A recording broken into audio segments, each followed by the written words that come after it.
కొత్త సంవత్సరంలోనైనా సీఎం రేవంత్ రెడ్డి మనసు మారి పెండింగ్ బిల్లులను చెల్లించాలని మెదక్ ఎంపీ రఘునందన్ రావు అన్నారు.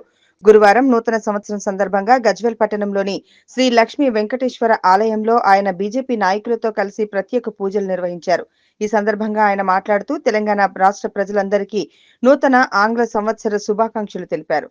ఎన్ని రోజులైనా అసెంబ్లీ నిర్వహిస్తామని, ఏ సమస్యలైనా చర్చిస్తామని, ప్రజా సమస్యలే తమకు ప్రాధాన్యత అన్న ముఖ్యమంత్రి రేవంత్ రెడ్డి ప్రభుత్వం ఏర్పడి 2 సంవత్సరాలుగా పెండింగ్ బిల్లులు చెల్లించడంలో విఫలమయ్యారన్నారు. రాష్ట్ర ప్రజల సమస్యలను కాంగ్రెస్ ప్రభుత్వం గాలికి వదిలేసిందన్నారు.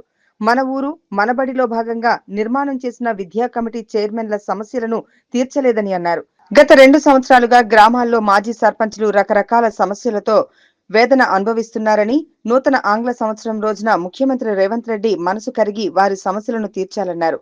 మన ఊరు మనబడి భవనాల నిర్మాణం చేసిన వారికి వెంటనే బిల్లులు చెల్లించాలన్నారు.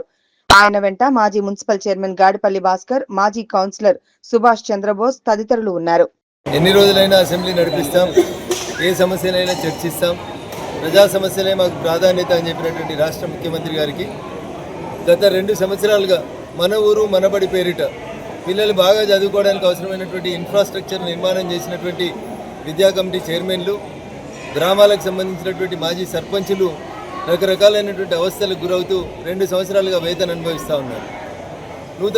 ఆంగ్ల నూతన సంవత్సరం రోజున ముఖ్యమంత్రి గారి మనసు గారికి మన ఊరు మనబడి భవనాల నిర్మాణం చేసినటువంటి సర్పంచులు, విద్యా కమిటీల చైర్మన్లు అందరికీ కూడా వెంటనే బిల్లులు చెల్లించాలని ఈ సందర్భంగా నేను వారికి సవినయంగా విజ్ఞప్తి చేస్తూ, ఆంగ్ల నూతన సంవత్సరం సందర్భంగా నిన్న ముగిసినటువంటి వైకుంఠ ఏకాదశి సందర్భంగా ప్రజలందరూ సుఖ సంతోషాలతో ఆయుర ఆరోగ్యాలతో విరాజిల్లాలని మనస్ఫూర్తిగా ఆ 7 కొండలవన్నీ వేడుకుంటారు.